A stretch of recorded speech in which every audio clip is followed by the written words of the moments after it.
후서를 보시는데요. 이 고린도 후서는 고린도전서를 쓰고 나서 앞에 우리가 보셨던 고린도전서라고 하는 이 편지를 쓰고 나서 한 반년에서 1년 정도 사이에 쓴 편지라고 이렇게 봅니다. 네. 얼마 지나지 않아서 이 편지를 두 번째 편지를 썼는데 이 고린도 후서를 보면은 고린도전서를 쓰고 나서 고린도 후서를 쓰기 전에 그 중간에 편지를 한번 더 썼던 그 기록들이 고린도 후서에 나와 있어요. 물론 그 편지의 내용은 성경에 안 나와 있지만 오늘 이제 말씀을 보시면 이 고린도 후서를 써서 보내기 전에 또 한 번의 편지들이 보내졌던 것들을 볼 수가 있거든요. 그래서 이제 우리가 고린도 전서에도 본 것처럼 바울은 이제 고린도 교회를 다시 한번 방문해서 그때는 지나가는 그런 길에 방문하는 것이 아니라 너희들과 함께 좀 오래 좀 머물러서 한겨울을 지내고 그 다음에 이제 예루살렘을 향해서 갈 것이다. 이런 계획을 고린도 전서에서 말을 했죠. 우리가 16장에서 고린도전서 16장에서 그 내용이 나와 있었습니다. 그런 계획이 있었는데 바울이 그런 계획을 가지고 있었지만 바울이 지금 이러한 계획을 가지고 있고 고린도 교회에 보내는 편지는 어디서 쓰고 있었다고 그랬어요? 그냥 물어보면 안 되죠. 그냥 뭐 엊그저께 한 얘기가 몇 번 얘기해도 그냥. 이 고린도는 유럽이고요. 고린도 교회를 쓴 곳은 에베소입니다. 에베소는 소아시아 터키 지역이에요. 이 터키 지역에서 유럽까지는 그렇게 멀지 않아요. 아시아고 터키가 그때 당시에는 아시아로 들어갔고 이 고린도는 유럽으로 들어갔는데 터키와 이 유럽 쪽은 가까워요. 옆에요. 이어져 있어요. 그래서 이제 에베소에서 오랫동안 머물렀는데 에베소에서 바울이 3년간이나 머물러요.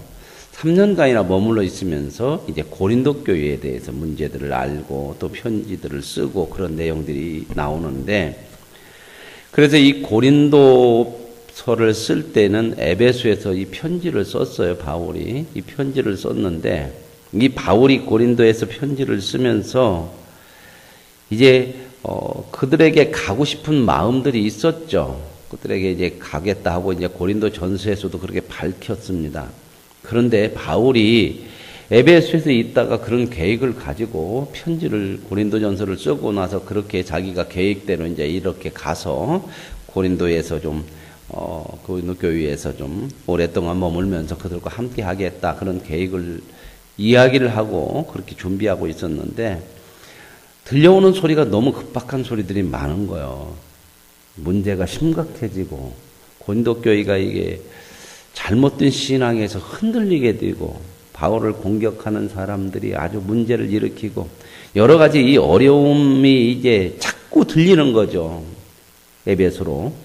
그러니까 바울이 가만히 있을 수가 없어서 자기가 계획했던 대로 그들에게 가서 오랫동안 머물러야겠다고는 그런 고린도전서에 쓴 편지대로 한 것이 아니고 급하게 고린도 교회를 다시 방문을 합니다. 그런데 이제 방문을 해서 그런 문제들이나 여러 가지 일들을 좀 해결하려고 갔는데 그 방문한 중에 바울을 공격하는 바울을 싫어하는 사람에게 굉장한 모욕을 받아요. 공격을 당하고 아주 모욕을 받고 문제를 해결하지 못하고 오히려 굉장히 상처를 받고 바울이 돌아와요. 어디로 돌아왔을까요? 에베소로 다시 돌아와요. 그래서 이제 굉장한 고민을 가지고 이렇게 상처를 받고 공격을 당하고 에베소로 돌아와서 정말 마음이 아프겠죠, 바울이. 저는 오늘 이게 고린도 후서 1장, 2장을 읽으면서 참 그 마음이 어땠을까? 그 바울의 마음이 정말 얼마나 아팠을까 하는 그런 내용들이 이렇게 좀 절절하게 느껴져서 오늘 그 말씀을 좀 보면서 참 이 목회라고 하는 것들을 생각을 해보게 됐는데요. 그래서 이제 바울은 이런 아픔과 상처를 받고요. 그 교인이 얼마나 공격을 심하게 했으면 그 바울이 그런 상처를 받고 모욕을 당하고 돌아왔습니다. 돌아오고 나서 정말 마음에 화가 나기도 하고 인간이기 때문에 그런 사람을 그대로 놔두면 안 되겠다는 그런 생각이 들기도 하고 여러 가지 문제가 되는데 바울이 그 아픈 마음을 가지고 편지를 써요. 또 그게 이제 고린도 후서와 전서와 후서 사이에 쓴 편지예요. 돌아왔다가 그래가지고 그 편지를 누구한테 보내냐면 디도라고 하는 사람한테 보내가지고 고린도 교회로 보내요. 그러고 나서 이제 바울이 거기에는 아마 내용은 안 나왔지만 좀 강하게 얘기를 했을 것 같아요.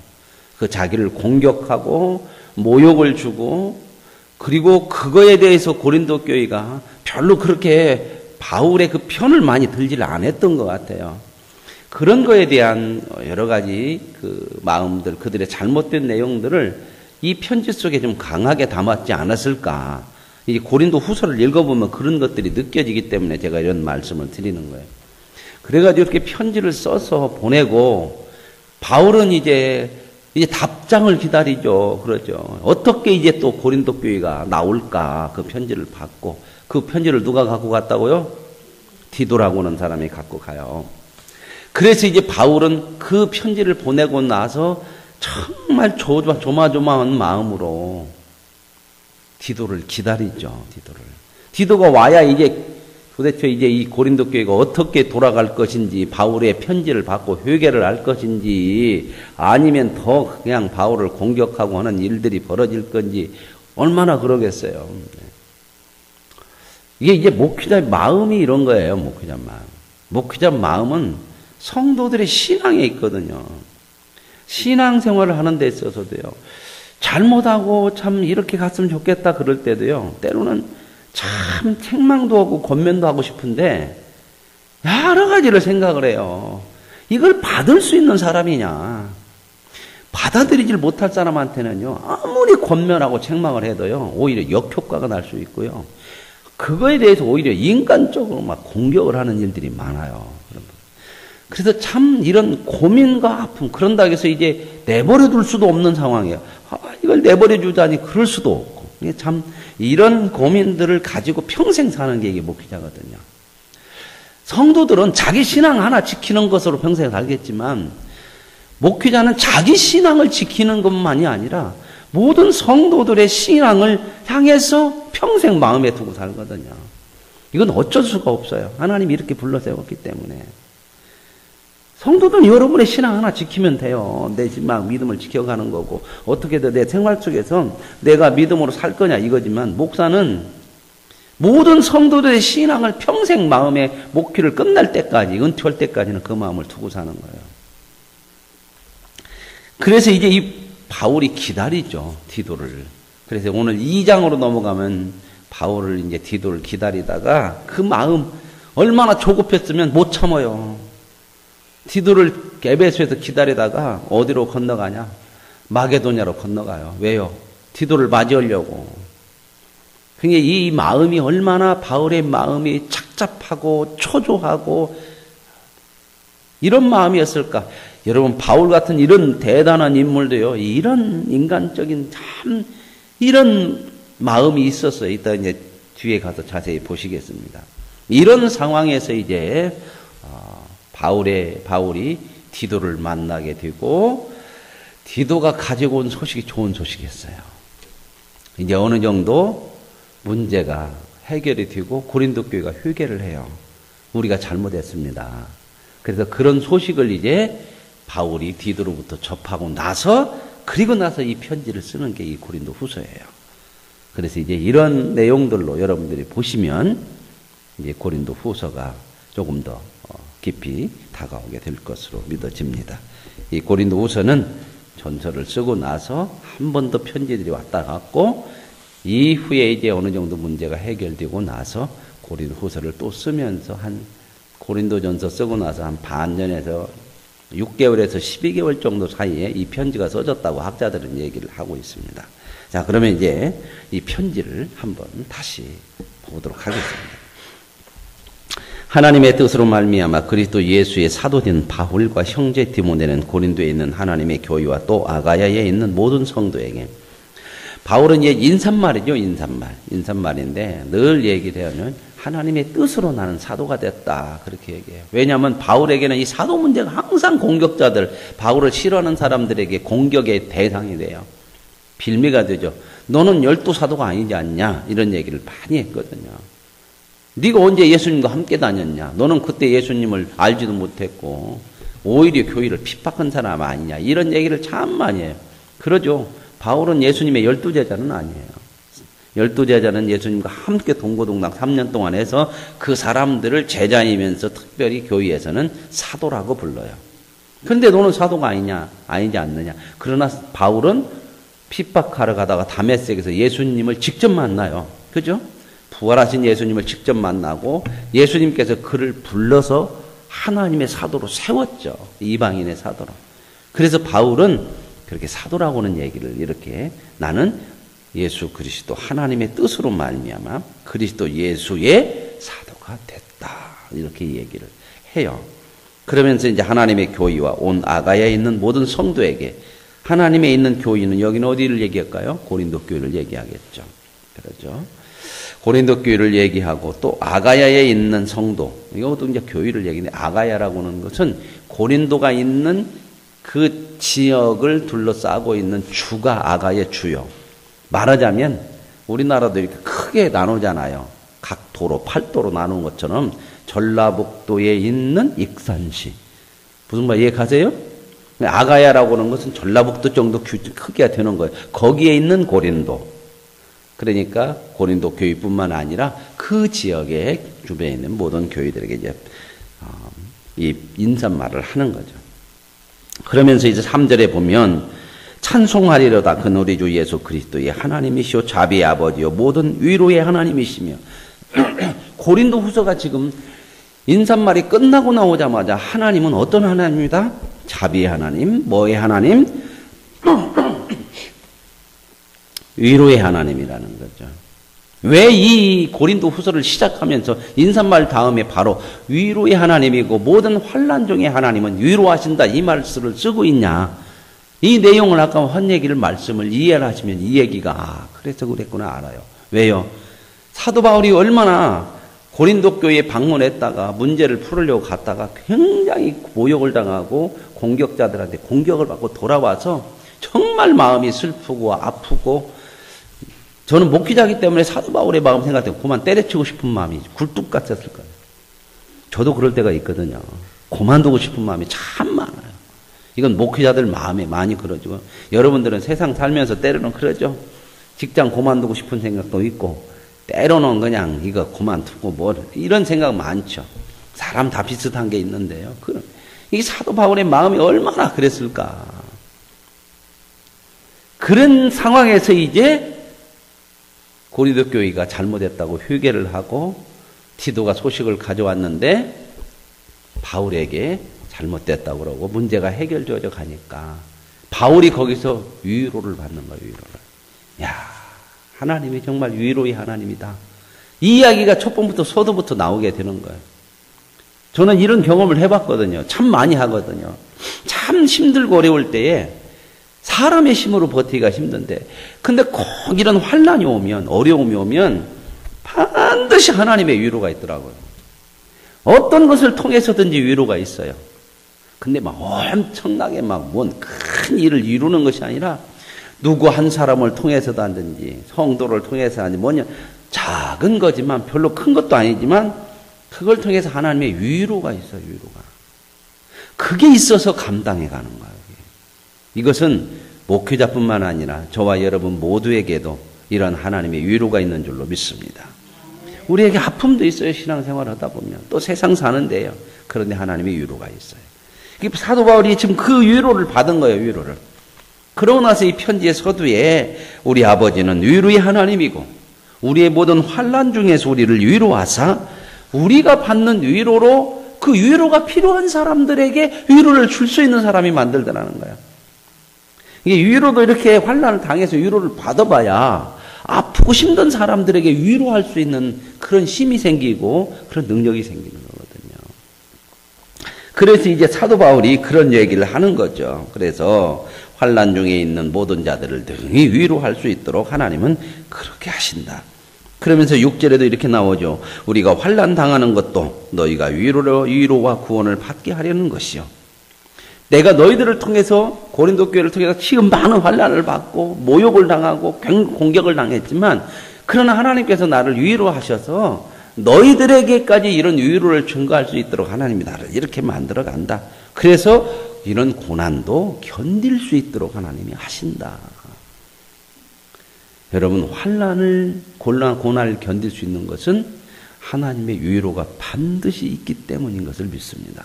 이거 없으면 못 견뎌요. 사람은요 완전하지 못하거든. 그리고 절대적으로 능력 있는 사람이 아니에요. 우리는 언제든지 무너져요. 제가 늘 얘기하는 게 뭐예요? 사람은 믿을 대상은 아니에요. 왜요? 아무리 강해도요 약함이 있고 무너져요. 믿지 마시고 사랑을 해주시고 그리고 용서해 주시고 이해해 주는 대상이 돼야 돼요. 믿음만큼 실망할 때가 와요.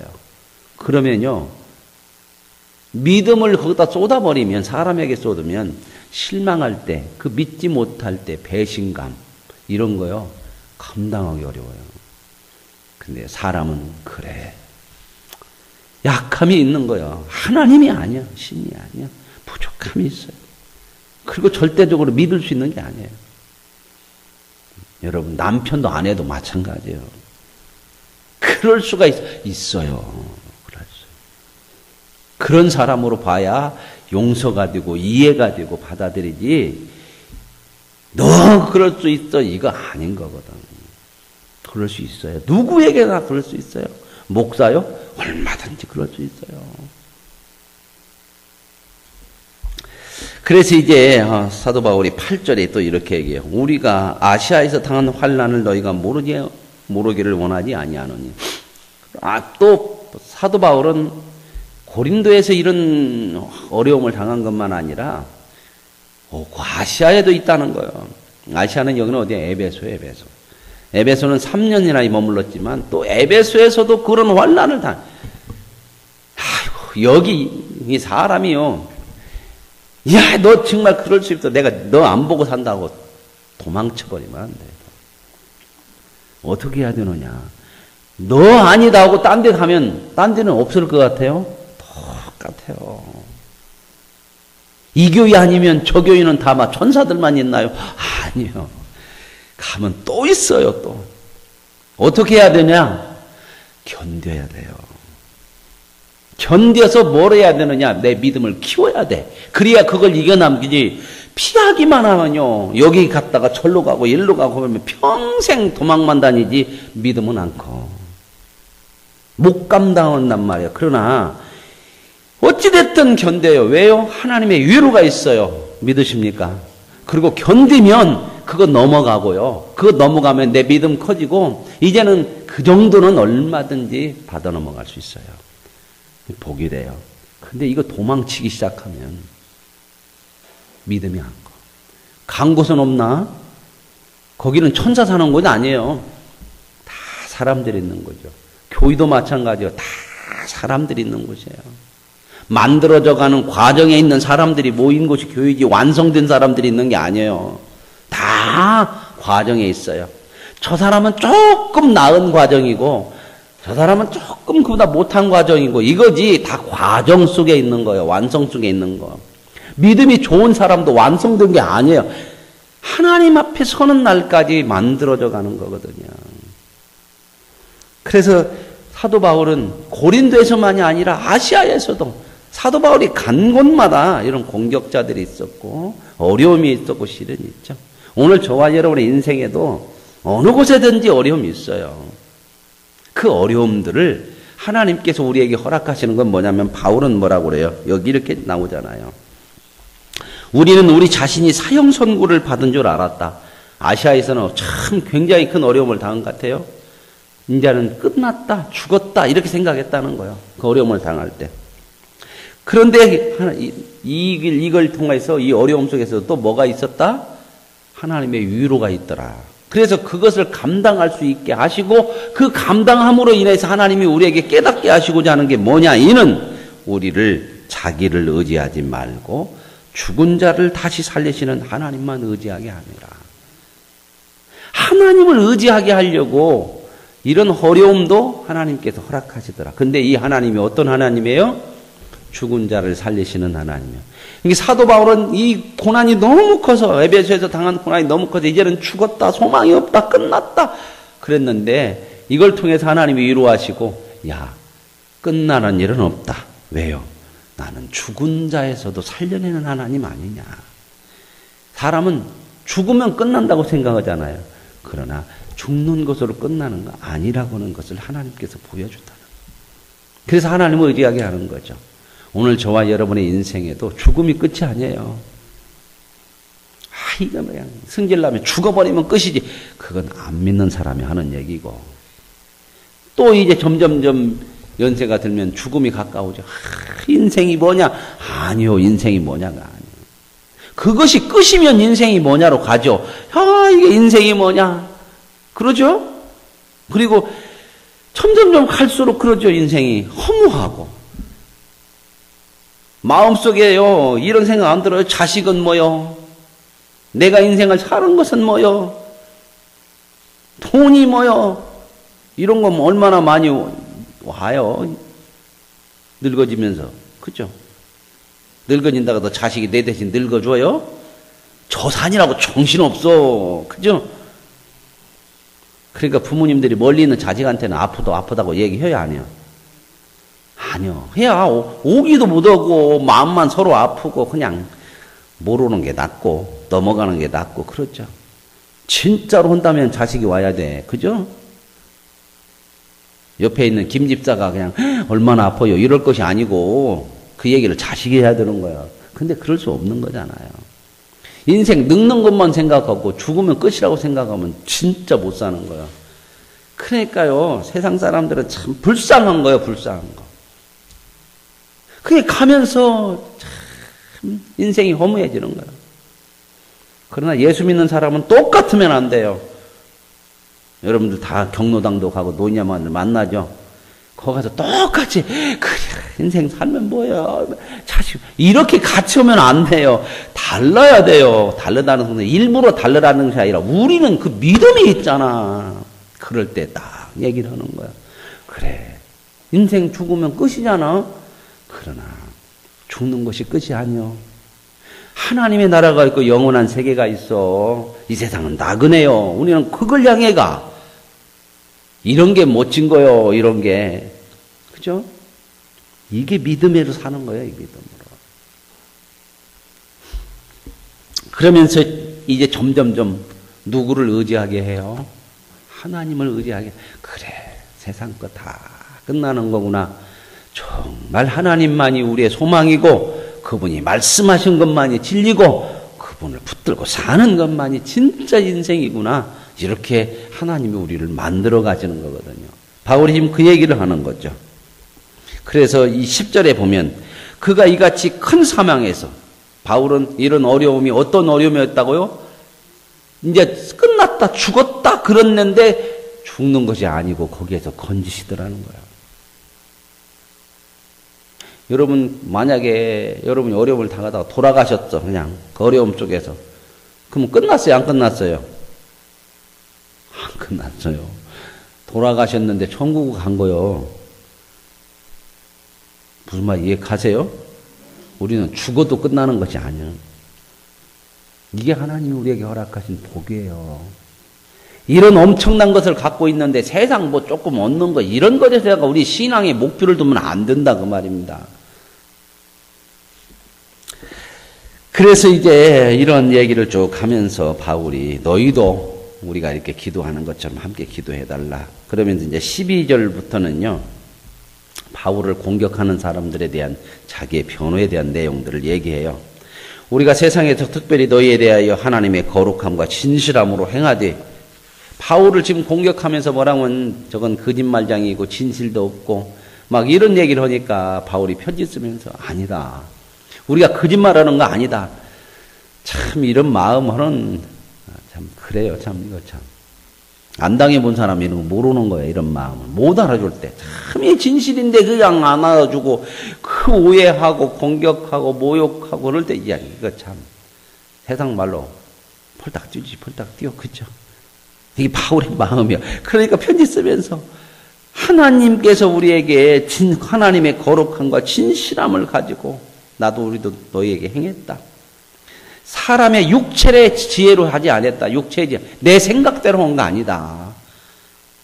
지금 그 얘기를 하는 거죠. 이 편지에. 하나님의 은혜로 행함은 우리 양심이 증거나. 좀 아시겠습니까? 바울이. 내 양심이 그냥 속이 터지는 거야. 막 내가 어른들이 그러죠. 그런 얘기 내가 정말 보여줄 수 있으면 어떻게 한다고요? 내 마음을 뒤집어서 그냥 보여주고 싶다는 얘기 많이 하죠. 저는 옛날에 그런 얘기도 많이 들어서 답답하면 그런 얘기 하더라고. 내가 보여줄 수 있으면 내 속을 그냥 뒤집어서 보여주고 싶다. 그런 얘기들을 하신 걸 제가 많이 저는 듣고 살았어요. 주변에서 들어서 어른들이 그런 얘기 답답할 때. 이 얘기 바울이. 그러면서 오직 너희가 읽고 아는 것 위에 너희가 지금 편지를 읽고 아는 것이 전체가 아니다. 네 편지를 지금 읽고 우리들을 이렇게 공격하고 나에 대해서 오해하고 그러는데 너희들이 아는 것이 전부가 아니고 내 속마음 제대로 이 뜻을 모른다. 부분적으로 알고 있다. 우리는 참 이럴 때 많아요. 그죠? 오해라는 게 그런 거잖아. 나는 다 안다고 생각하는데 저 사람에 대해서 부분적으로 아는 것을 다 안다고 생각해. 그래서 오해도 하고 뭣도 하고 지나가서 보니까 아닌 때 있죠. 아이고 그랬구나. 이런 마음이죠. 13절에 오직 너희가 읽고 아는 것 외에 우리가 다른 것을 쓰지 아니하노니 너희가 완전히 알기를 내가 바라는 것은 너희가 우리를 부분적으로 알았으나 그러니까 너희가 잘못 알고 이 정도만 알고 그냥 나를 그렇게 공격하고 그냥 모욕하고 그러나 주의 날 하나님께서 우리에게 알게 하시는 때는 너희들이 그거에 대해서 나를 제대로 알고 그것이 오히려 너희에게 유익이었다는 거 자랑이 되고 나에게도 자랑이 된다는 거 하나님께서 알게 하실 것이다. 이제 그런 마음으로 써요. 그러면서 내가 이 확신을 가지고 너희로 2번 은혜를 얻게 하기 위하여 먼저 너희에게 이르렀다가 한 번 갔었잖아요. 먼저. 그렇죠? 너희를 지냐 마게도냐로 갔다가 다시 마게도냐에서 너희로 가서 너희의 도움으로 유대로 가기로 계획하지. 오랫동안 너희에게 좀 머물려고 했다 그랬는데 바울이 갔다가 조급해서 갔다가 문제를 해결하지 못하고 공격 템통 당하고 왔죠. 아까 얘기했잖아요. 그랬더니 고린도전서 편지에 내가 이번에 가면은 너희와 함께 겨울도 좀 지내고 있었으면 좋겠다. 근데 금방 갔어. 너무 심하게 공격을 하고 모욕을 주니까 있을 수가 없어서 왔어요. 그랬더니 이제는 저건 거짓말쟁이다. 편지에는 그렇게 써놓고 왔다가 금색하고 근데 꼭 그런 사람이 있거든. 공격하는 사람이 있으면 그 사람을 공격하기 위해서 다른 사람을 포섭을 꼭 내 편을 만들고 싶어. 그래서 다른 사람까지 함께 해가지고 공격하고 싶어. 이게 꼭 사람들의 마음속에 있어. 그죠? 그래서 교회 안에요. 이걸 굉장히 조심해야 돼요. 그냥 평범하고 교회가 평안하다가 뭔 문제가 일어나서 한 사람이 딱 뭔 문제를 일으키면 그 사람이 꼭 파당을 만들어요. 그 일을 할 수 있도록 끌어당길 수 있는 사람들을 만들어. 그러니까 사람이 한 사람으로 안 끝나. 일이 한 사람으로 시작됐는데 주변에 있는 사람들을 모아가지고 교회가 분열돼 버려요. 그리고 막 공격하는 거예요. 그거 진짜 조심해야 돼요. 어떻게 해야 되느냐? 여러분 뭔 문제가 있고 억울함도 있고 때는 오해도 있고 막 그러면요. 사람한테 자꾸 얘기하지 마세요. 하나님 앞에 엎드리세요. 사람에게서는 해결 방법이 안 나옵니다. 내 편 들어주는 것 같죠? 내 편 들어가지고 싸우면은 누가 좋아할 것 같아요? 이제 사도 바울이 그 다음에 얘기해요. 그건 사탄이 좋아할 것이 사람이 좋아할 거 아니다. 그래서 이제 이렇게 너희들이 부분적으로 알고 그래서 이런 얘기를 하는데 내가 이제 너희에게 이렇게 갔다가 온 것은 이런 상황이다 이랬는데도 공격을 하고 그래요. 그러니까 17절에 이렇게 내가 계획했을 때는 어찌 경솔하게 내 생각대로 했겠느냐. 이건 하나님이 내게 주신 뜻이기 때문에 그렇게 했지만 상황이 이런 상황이 돼서 또 이렇게 해서 할 수밖에 없었다. 빨리 올 수밖에 없었다. 그렇게 얘기하죠. 그러면서 하나님은 미쁘시니라 우리가 너희에게 한 말은 예하고 아니라 함이 없노라. 이 얘기 뭐예요? 내가 하나님을 걸고 나도 하나님을 믿는 사람이니까 하나님을 걸고 내가 진짜 거짓으로 온 것이 아니라는 것을 여러분들에게 말하고 싶다. 그러면서 주님 안에서는 예만 있고 아니라면 없는 거다. 이 얘기는 뭐예요? 주님의 뜻대로 하면 언제나 옳게 될 것이다. 그러나 너희들이 지금 부분적으로 알고 나에게 이렇게 공격을 하고 그러는데 그러나 하나님께서 해결해 주실 것을 믿는다. 그러면서 뭐라고 그래요? 22절에 또한 우리에게 인치시고 보증으로 우리 마음에 성령을 주셨다. 이 얘기는 뭐예요? 하나님께서 결국은 성령을 통해서도 이 일을 해결해 주실 것이다. 나는 그걸 믿는다는 거죠. 이게 바울의 믿음이야. 오늘 저와 여러분의 믿음이 되어야 할 줄로 믿습니다. 사람을 믿지 마시고 하나님을 믿으세요. 누가 더 해결을 잘하겠어요? 내 옆에서 내 편을 들어주는 사람의 해결을 하겠습니까? 아니면 천지만물을 주관하시고 인생을 주관하시는 하나님의 해결을 잘하시겠습니까? 지혜롭게 하십시오. 지혜롭게. 세상 말로 사람은 우선 눈에 보이는 것이 더 좋게 보이는 거잖아. 그러면서 이제 내가 목숨을 걸고 하나님을 불러 내가 생명을 걸고 하나님 앞에 내가 막 이런 얘기 많이 하죠. 내가 이게 거짓말이라면 뭐던다? 손가락에다 장을 지진다 그래요. 그러죠.